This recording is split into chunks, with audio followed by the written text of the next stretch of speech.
Thank you so much. And thank you, everyone, for asking me to be here with you. Do you like the minister drag? I don't usually dress up, but I thought today I want to feel as much a minister as I can because looking the part makes me feel the part, and feeling the part makes me feel peaceful.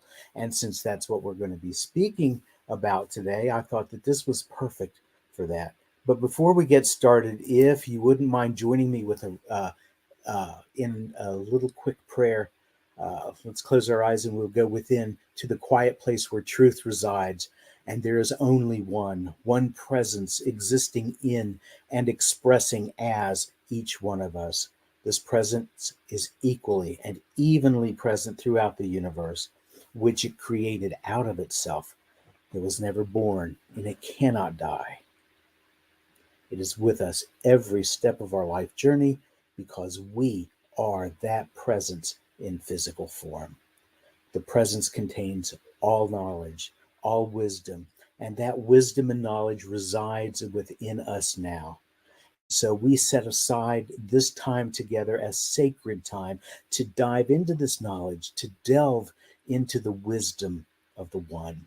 This time, this sacred time, is our time to open to learning and growing and expressing more fully the presence that is us.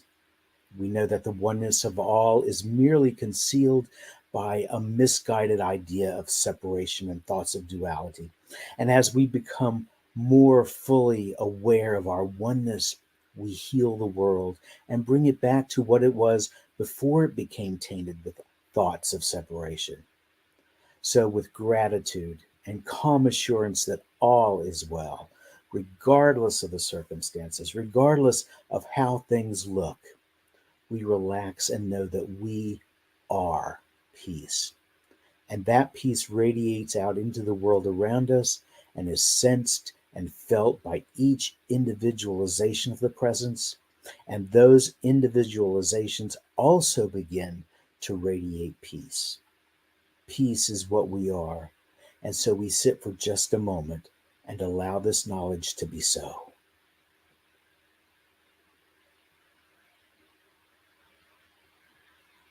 And we give thanks for this opportunity to share sacred time and space together in this classroom we call Zoom. We bless each other, we bless this time together, and we open our hearts to bless the world. And so it is. Amen. So, I got to tell you, I was very, very honored to receive an email a few weeks ago asking me if I would come and speak to you all. And I am so very grateful that came from Maya and John Carn. We took a homiletics class a few months ago, and part of the class dealt with giving talks, and for a lot of people there in the class, they had never done public speaking. Well, toward the end of the class, I ended up in the hospital, had a severe gallbladder attack and needed my gallbladder removed. So for the last class, I was to deliver a talk and I was still on pain meds. And so it was probably not one of my finer moments.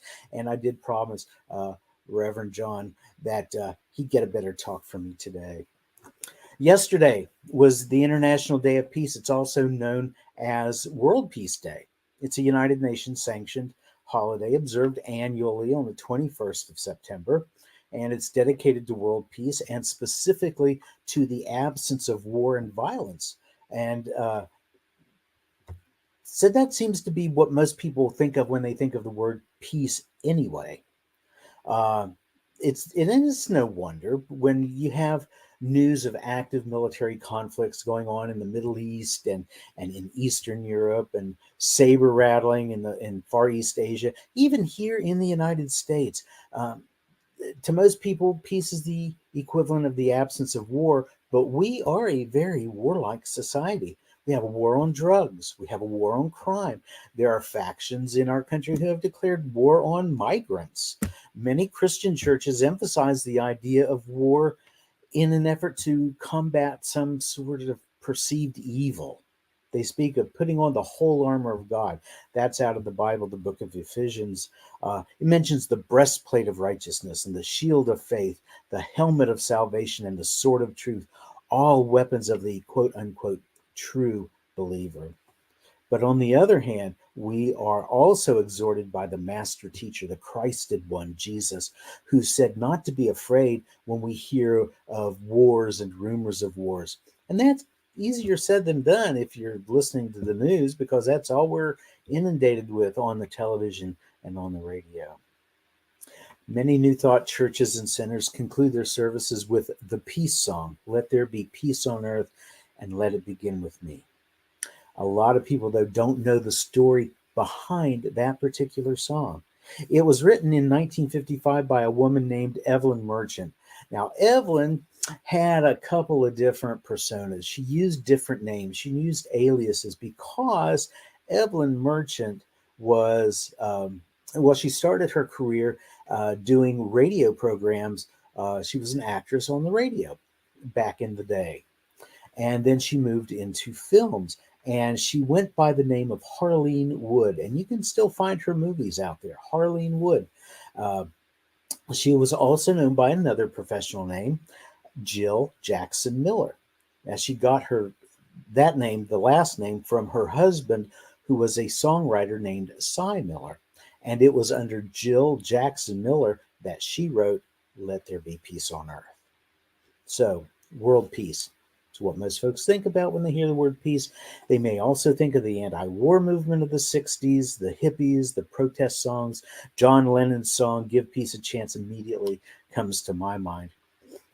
But how do we get to world peace? Well, we get there just like anything else we desire to manifest. We start with ourselves. We go within, because you can't have peace in the outer world if you're not peaceful in your inner world. Manifesting works from the inside out. So inner peace is crucial if we're going to see peace in the world at large. Shirley MacLaine once wrote that inner peace is the most valued state of being in the universe. And it is, because if we can cultivate peace within, then we can allow it to spread outward, kind of like the ripples in a still pond when you drop in a pebble. The master teacher Jesus often went away by himself to pray and to meditate, to recharge before he continued working with teaching and healing the masses. And I guess being around so many people in mental and physical distress, it was pretty taxing. And he needed to return to that center in order to continue working with the people in need. And how many of us in New Thought have adopted his admonition to the storm, "Peace, be still," whenever storms are raging in our own lives or in the lives of our friends and loved ones? Fannie B. James, who was one of the co-founders of Divine Science, said in her book, Selected Bible Readings, "In the understanding of the one that is all power, there's perfect peace. The infinite is all-inclusive, hence all things rest within infinite presence. And this presence is peace. Peace, be still." So peace is an inside job. Anybody who's ever flown on an airplane will think about the flight attendant instructing passengers that in case of an emergency, be sure to put on your own oxygen mask first before you tend to other people. We know that we can't minister to the world if we don't minister to ourselves first. So it behooves us to follow the Christ's example, to go away for a little while, to enter into our closet and shut the door and commune with Spirit. Ernest Holmes mentioned inner peace several times in his various writings throughout the year. In Words That Heal Today, he wrote, "God is peace. We enter this peace in such degree as we withdraw from confusion." And later in the book, he says, "If there's anything we need, it's peace of mind. Without it, life is not worthwhile. Peace of mind comes when there's a personal and collective sense of security, and this sense of security comes when there is a sense of belonging to the universe." Ernest goes on to say, Jesus knew that no one is or ever can become sufficient unto himself.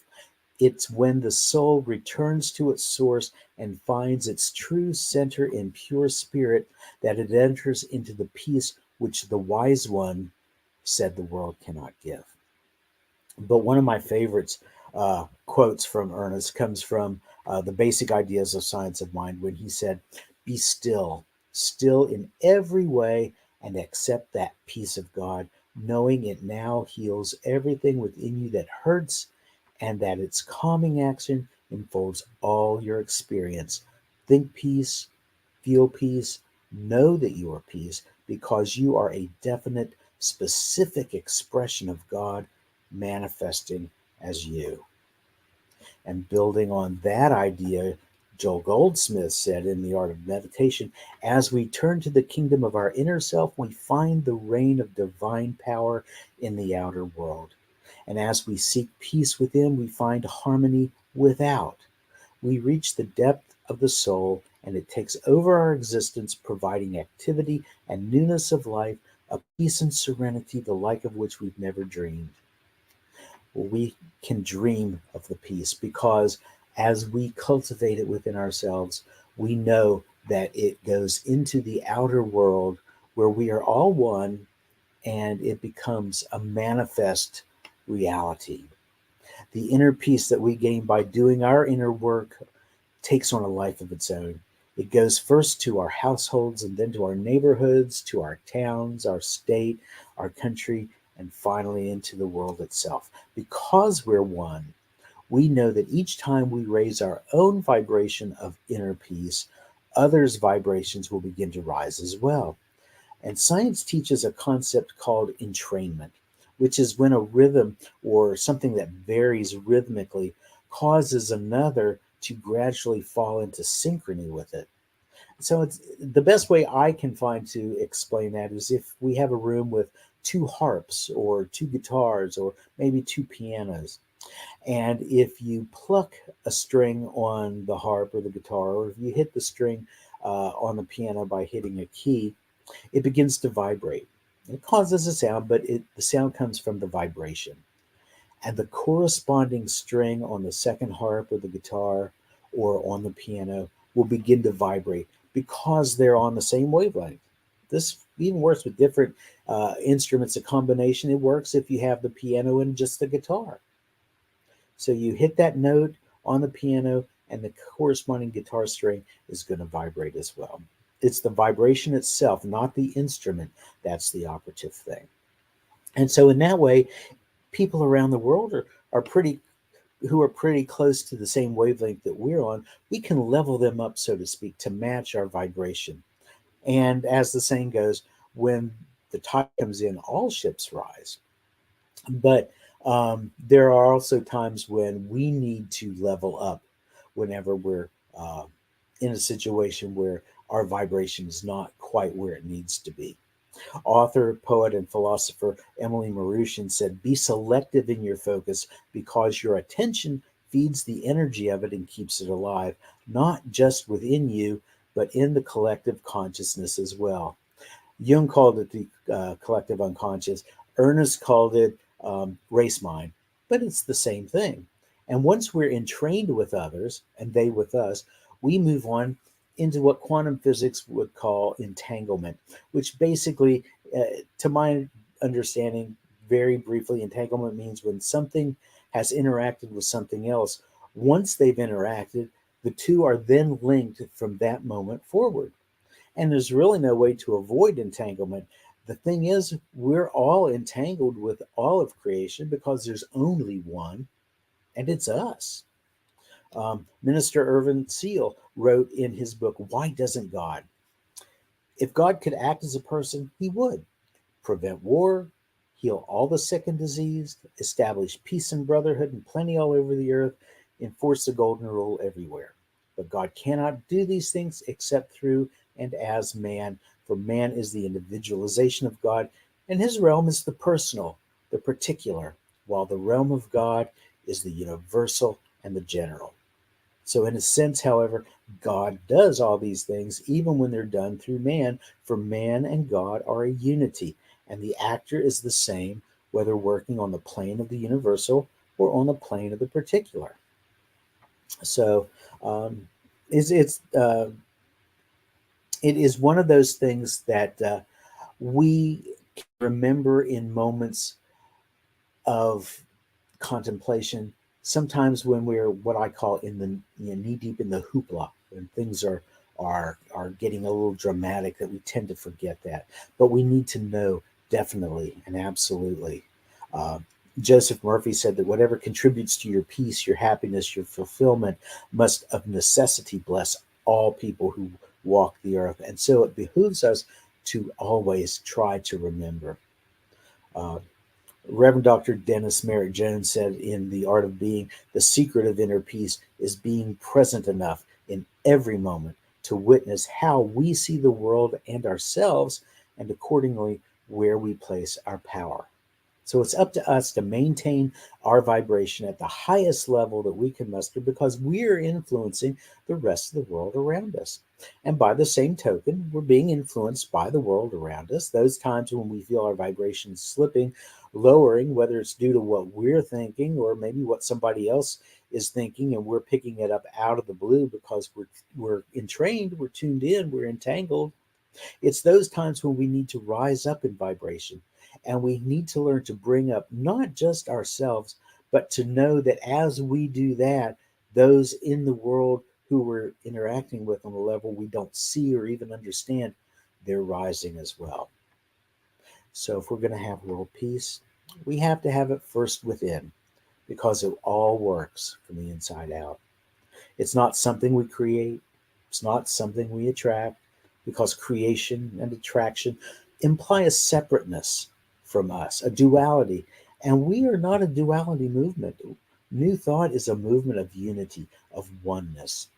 So peace is not something out there, it's inherent within us because we are divinity and we express that which is inherent in the divine. We are peace. And we're here today, Deepak Chopra said, to be the presence of love. We're here to be the presence of joy. We're here to be the presence of peace. So, my challenge to you today is the same challenge that I give to myself. It's not to get caught up in the error thinking of the world. When we hear about wars and armed conflicts and strife in various parts of the world, we stop and we remind ourselves that we are divine and we can express whatever principle of spirit we desire. And in this case, we would desire peace. And we can express the principle of peace. We can withdraw our attention from the discord and strife and think instead on the things that make us feel peaceful. We focus on our inner peace and know that as we do that, we're dropping a pebble into the pond of divine mind, which will ripple out into consciousness of everyone else. And we will know that all others are also feeling peace. We allow it to be so, and we trust that we perceive with our bodily senses and that they will catch up with what we perceive with our inner senses, that all are one, all have and are peace. And so today we can affirm, I look within for peace and I let there be peace. Thank you again for allowing me to speak to you today, and I wish you a joyous rest of your day. Thank you.